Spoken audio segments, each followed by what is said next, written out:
ফালতু ইয়ে করো না, ওই কাকুটা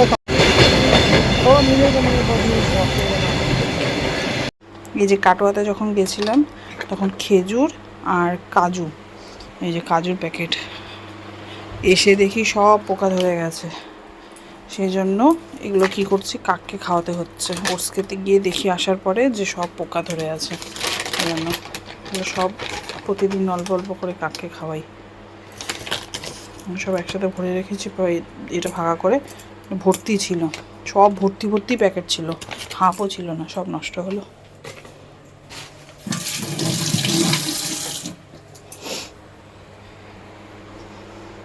দিয়ে দেবো কাককে।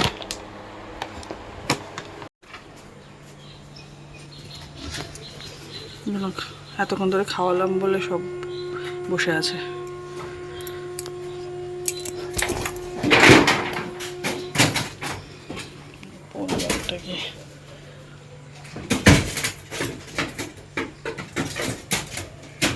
আজকে ঘুম থেকে যখন উঠেছি, মানে উঠিনি, ঘুমিয়েছিলাম, আর বাবুন আর ওর বাবা মিলে এমন ইয়ার্কি করছিল, ইয়ার্কি করতে করতে দেখো নাকের মধ্যে আমার খামচি লেগে গেছে। আমার ছেলের নখগুলো বড় হয়েছে বাবুনের, সেই জন্য নখটা খামচিটা লেগে গেছে, তখন পুরো রক্ত বেরোচ্ছিল।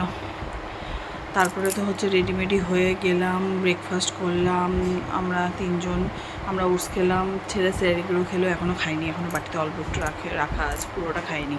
তো তারপর গেলাম হচ্ছে, দাদুভাই নেই, বাবার সাথে বেরোলো।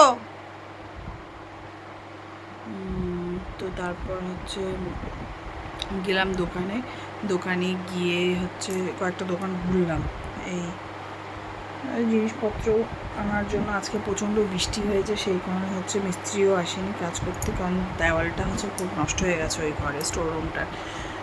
তো সেই জন্য ওই দেওয়ালের হচ্ছে ইয়েতে প্লাস্টার করতে হবে, চটিয়ে নিয়ে ভালো করে, অনেক দিনের পুরনো তো, সেই আমার মানে হচ্ছে শ্বশুরেরও বাবার আমলে, মানে সে তার তৈরি করা, তার যখন বিয়ে হয়ে এসেছিলো বীরপাড়াতে প্রথম, তখন তৈরি করা জিনিস। তো সেই কারণে, আর তার মধ্যে এইভাবে জিনিসপত্র আবজায় বন্ধ থাকার কারণে আরও ড্যাম ধরে নষ্ট হয়ে গেছে দেওয়ালগুলো, তো সেটা একটুখানি ঠিক করব। তো সেই কারণে হচ্ছে প্লাস্টার করতে হবে। তো বালিটা এসে ফেলে দিয়ে গেছে, কাজ আজকে মিস্ত্রি আসেনি, মিস্ত্রি আসার কথা ছিল, কাজ করেনি, কারণ হচ্ছে ইয়ে কী বলে, বৃষ্টির জন্য আসেনি কাজ করতে। কালকে তো এমনি উপরে সিলিংও ফেটে গেছে, অনেক দিনের তো, তাই বলে পচে গেছিলো। তারপরে বিড়াল এসে লাফালাফি করতো, বিড়াল মারামারি করতো, দুই তিনটে বিড়াল, তো সেইভাবে হচ্ছে নাই তো। তো হ্যাঁ, তারপর হ্যাঁ করে নিন বৃষ্টি আসার আগে, রাত হওয়ার আগে করে নিন, এরপর না হলে মশা কামড়াবে আর করতে ইচ্ছা করবে না। ও নদাদা বলছি আমিও, নকাকার হচ্ছে খাটটা লাগাবে, সেই কারণে নকার ঘর কালকে ঠিক করলো। তো হচ্ছে ওই ঘরে এই স্টোররুম থেকে যেই ট্রাঙ্কগুলো বেরিয়েছে, সেটা পাপাই বললো যে এগুলো দাদুর আমলের, যদি ফেলে না দাও তাহলে ওদের জিনিস তুমি তোমার ঘরে যত্ন করে রেখে দাও। তো সেই কারণে নকাকা হচ্ছে বারবার নদাদুই আসছে, নকাকা হচ্ছে নকার ঘরে রেখে দিল সেগুলো। তো পাপা একটু হেল্প করেছিল, আমিও একটু হেল্প করেছিলাম, অল্পই কাজ করেছি আমি, পাপাই বেশি করেছে। পাপাই আর নগা মিলে কালকে নগার ঘরটা একটু পরিষ্কার করলো, করে নিয়ে তো তারপরে জিনিসগুলো ঢুকালো। যাই হোক, এখন পাপাই গেছে হচ্ছে কাঠ মিস্ত্রি কাজ হবে কালকে সিলিং লাগানোর, তো সেই জিনিসগুলো আনতে গেছে পাপাই। আর আমরা দরজা পছন্দ করতে গেছিলাম, আমার নিচে টাইলস লাগাবো, কারণ নিচের মেঝে একদম নষ্ট হয়ে গেছে, ঠিক আছে। তো সেই কারণে হচ্ছে নিচের মেঝে হচ্ছে টাইলস না বসালে হবে না, কারণ এমনি মেঝে বসালে ওই মেনো থাকে না, ওগুলো আবার সেই ফাটা ইয়ে দিয়ে যদি ওঠে, সেই কারণে একবার টাইলস বসিয়ে দিলে সিকিউর থাকবে। তো সেই কারণে টাইলস দেখতে গেছিলাম, এগুলোই আমরা দেখতে গেছিলাম এতক্ষণ। তো এখন ভাত বসিয়েছি, আর পাপাই বাবুনকে নিয়ে গেছে, বাবুনকে বায়না করছিল ও যাবে বলে, থাকবে না। তো পাপাই প্রচুর ঘুম পাচ্ছে, এত সকালে উঠেছি বলে, রাতেও এডিট করছিলাম বলে অনেক, মানে রাতও না, ভোরের বেলায় ঘুমিয়েছি। তো সেই কারণে হচ্ছে যেখানে এই মা ভাতটা হয়েই গেল, জলটা দিয়ে দিই।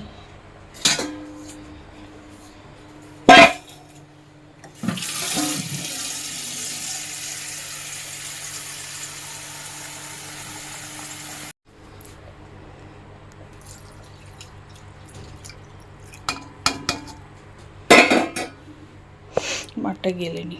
তো মাঠটা গালা হয়ে গেল। কালকে তো আছে, জল ইলিশ মাছ আছেই, আর পুঁই শাকের ঘন্টও আছে, তো হয়ে যাবে আমাদের। তো কিন্তু হচ্ছে পাপাইকে বলবো তাও যে ইলিশ মাছ ভাজা খাবে নাকি, তাহলে দুটো মাছ ভেজে দিব মানে সাথে ঝোলের মাছের সাথে যদি খেতে ইচ্ছা করে। এত ঘুম পাচ্ছে, এত হাই তুলছি, মানে কি বলবো তোমাদের, সকাল থেকে হাই তুলে যাচ্ছে, ঘুমটা কমপ্লিট হয়নি। কালকে অনেক রাতে ঘুমিয়েছি, মানে রাত না ভোরে ঘুমিয়েছি, 3টার দিকে হয়তো বা 3:30টার দিকে হয়তো ঘুমিয়েছি। কারণ হচ্ছে এক তো প্রচণ্ড ঘুম পাচ্ছিলো আমার, কিন্তু হচ্ছে আমি ঘুমাতে পারি, দুপুরে তো ঘুমাই না জানোই, কিন্তু হচ্ছে রাতের বেলা ঘুম পাচ্ছিলো, কিন্তু আমার ভিডিও এডিট করা ছিল না। তো ভিডিও এডিট না করে আবার সকালবেলা ভিডিও আপলোড হবে না, সেই কারণে ভিডিও এডিট করছিলাম। তো সেই করতে করতে 3টা বেজে গেছে, তারপর হচ্ছে ঘুমিয়েছি। আর সেই সকালবেলা পাপাই উঠিয়ে দিয়েছে। এক তো কী সুন্দর ওয়েদার ছিল, বৃষ্টি পড়ছিল,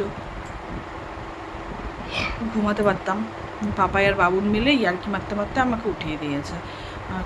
ঘুমাতে পারিনি, এই জন্য প্রচণ্ড ল্যাদ লাগছে, ঘুম পাচ্ছে। আর কালকে মানে কি বলবো কি হয়েছে, কালকে রাতে পাপাই আমাকে বললো যে কাপড় তুলেছ, তো আমি বললাম যে প্রথমে বললাম যে আচ্ছা তোমাকে তুলতে হবে না, আমি তুলে নেব। তখন বৃষ্টি পড়েনি যখন ঘুমাতে আসি। তো ভোরের দিকে মানে 4টা, 4:30, 5টার দিকে হয়তো বৃষ্টিটা নেমেছে। তো তখন আমি বলছি যে তোমাকে তুলতে হবে না, আমি কাপড়গুলো বাইরে মেলা ছিল তুলে দেবো। এবার হচ্ছে কী হয়েছে, পাপাইকে বলতে ভুলে গেছি। আমি ভেবেছি পাপাই হয়তো আমার কথা শোনে, তো অনেক সময় শোনে না যে কাপড়গুলো তুলে ফেলে। হ্যাঁ, তো তাই হচ্ছে তুলে ফেলবে, তো ওই আশায় বসেছিলাম আমি। কারণ এডিট করার পর আমি একবার বাথরুম গিয়েছিলাম, যদি জানতাম তাহলে তুলে ফেলতাম। কিন্তু হচ্ছে আমি জানি যে পাপাই হয়তো তুলেছে, গায়ে লাগায়নি, ব্যাস ভোরের দিকে যত কাপড় ছিল সব বৃষ্টিতে ভিজে গেছে। তো পাপাই আমাকে সকালে বলছে কী করা যাবে, ওগুলো ওর ভেবে মেলা ছিল। পরে তো বৃষ্টি কমেছে, এখন তো বৃষ্টি নেই, এখন রোদ হালকা হালকা উঠেছে। ওদেরটা দেখাই তোমাদের, ওইভাবে মেলা আছে।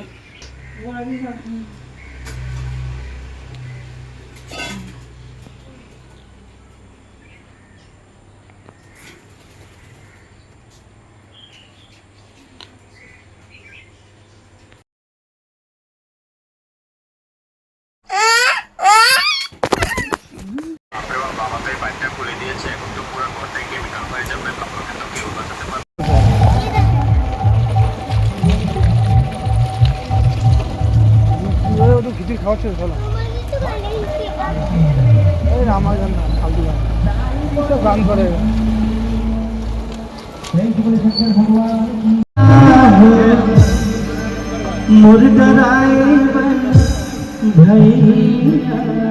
বাইকটা এখানে থাক